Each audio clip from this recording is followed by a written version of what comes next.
অতিক্রান্ত, সে হয়তো কিছু বলতে চাচ্ছে না। এবারে আমি মরহুম আজমল স্যারের স্মরণে স্মৃতিচারণ করার জন্য বিনীত অনুরোধ করছি বাউশগ্রাম উচ্চ বিদ্যালয় কলেজের সম্মানিত অধ্যক্ষ জনাব সেলিম রেজা স্যারকে। ওনাকে কিছু বলার জন্য বিনীত অনুরোধ করছি।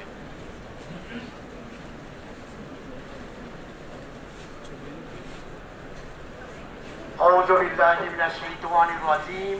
বিসমিল্লাহির রহমানির রহিম। আজকে একটা সুন্দর দিনে, সুন্দর ক্ষণে আমরা মরহুম আজমল হোসেনের স্মরণে দোয়া ও আলোচনা অনুষ্ঠানে অংশগ্রহণ করতে পেরেছি। এই জন্য মহান রব্বুল আলামিনের কাছে শুকরিয়া আদায় করি। সবাই বলি আলহামদুলিল্লাহ। অতঃপর শতকোটি দরুদ ও সালাম আমাদের আখেরি নবী, আমাদের প্রিয় নবী হযরত মুহাম্মদ সাল্লাল্লাহু আলাইহি ওয়াসাল্লামের প্রতি। আজকের এই অনুষ্ঠানে উপস্থিত আছেন আমাদের সম্মানিত সাবেক সভাপতি এবং তিনবারের উপজেলার চেয়ারম্যান এবং আমাদের যতগুলো শিক্ষক আছে সবগুলির নিয়োগদাতা জনাব মোহাম্মদ আইজুর রহমান। আরও উপস্থিত আছেন আমার স্কুলের সাবেক সহকারী প্রধান শিক্ষক আইজুর রহমান চৌধুরী। আরও উপস্থিত আছেন আমাদের স্কুলের প্রাক্তন মৌলানা শিক্ষক আব্দুর রহমান স্যার। উপস্থিত আছেন মরহুম আজমল হোসেনের ছেলে মুজাহিদ, তার বন্ধু, আমার সহকর্মীবৃন্দ এবং সামনে আমার উপবিষ্ট ছাত্রছাত্রীরা। সবাইকে জানাচ্ছি আসসালামু আলাইকুম। আজকে আমরা তার স্মরণে কথা বলছি। এই দিনটি আমারও হতে পারত, তোমাদের আইজার স্যারের হতে পারত, ম্যাডামদের হতে পারত, আমাদের নিয়োগদাতা এই যে আমাদের চেয়ারম্যান, আমাদের যে সভাপতি এবং কাশেম স্যার এখনো আল্লাহর রহমতে অনেক সুস্থ আছেন। আমরা দোয়া করবো ওনারা যেন দীর্ঘজীবী হন। এই আজমল সাহেবের সঙ্গে আমাদের 30 বছরের কর্মজীবনের পথ চলা। এই কর্মজীবনে আমরা তার সঙ্গে অনেক স্মৃতি রয়েছে যেগুলো অবক্ষণে বলা সম্ভব নয়, তবুও কিছু কিছু গুরুত্বপূর্ণ জিনিস তোমাদের সঙ্গে শেয়ার করব। আজমল সাহেব একজন দক্ষ শিক্ষক, ওনার ন্যায় নীতি নিষ্ঠাবান আমাদেরকে সবাইকে অনুপ্রাণিত করেছে। তার বিবেক, আত্মসংযম, দক্ষতা যেগুলো আমাদের শিক্ষাক্ষেত্রে আমাদের অনেকটা অনুসরণীয় করে রেখেছে।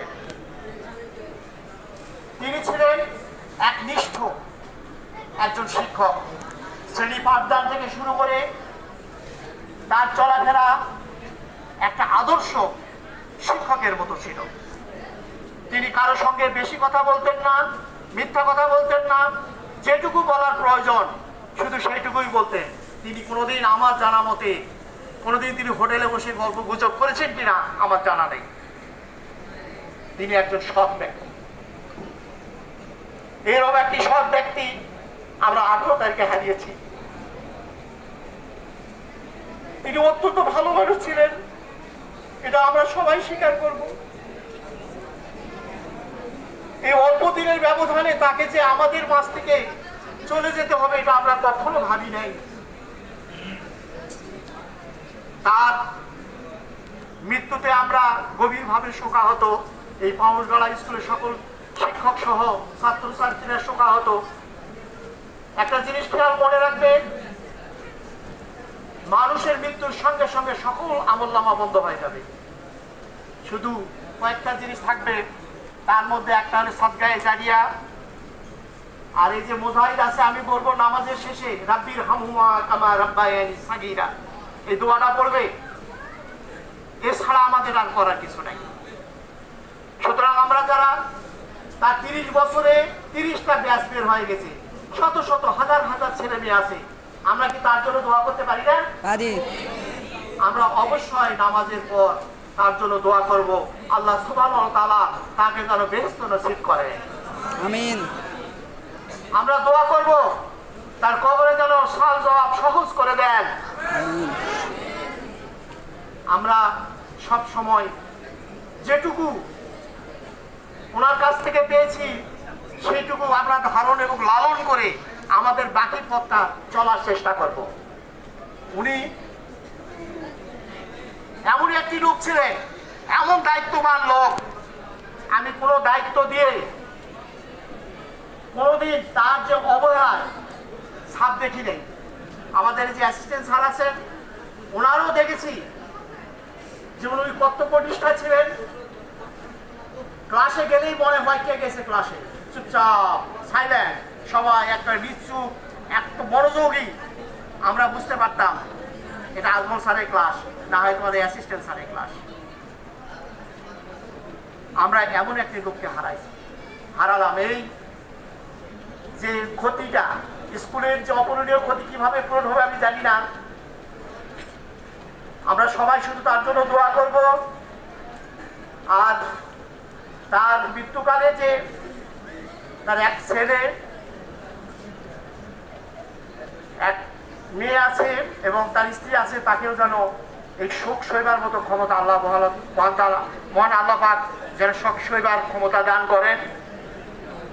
আর আমরা আজমল সাহেবের কাছে যেটা পেয়েছি সেটি আমরা সবসময় আলোচনা করব। ভালো জিনিস যখন আলোচনা করব, ভালো জিনিস যখন নিয়ে গবেষণা করব, তখন ওই ভালো জিনিসটা আমাদের চরিত্রের মধ্যে ঢুকবে। আমরা সেই চেষ্টাই করব। একটা জিনিস আমার মনে আছে, এটা বলার দরকার, এমন জীবন করিও গঠন, মরিলেও হাসিবে তুমি, কাঁদিবে ভুবন। তিনি এমন একটা মানুষ ছিলেন, আজকে আমরা তার কাঁদতেছি। তার যে গুণকীর্তন যদি আমরা করতে চাই, এটা সহসা শেষ হবে না। আমি সবার প্রতি একটা আকুল আবেদন, সবাই তার জন্য আমরা দোয়া করব, সবাই তার জন্য মাগফিরাত কামনা করবো। আল্লাহ তাআলা সুবহানাহু ওয়া তাআলা তাকে যেন জান্নাত নসিব করেন। এই কথা বলে সবার সুস্বাস্থ্য, দীর্ঘায়ু ও মঙ্গল কামনা করি আমার সংক্ষিপ্ত বক্তব্য শেষ করছি। আল্লাহ হাফেজ।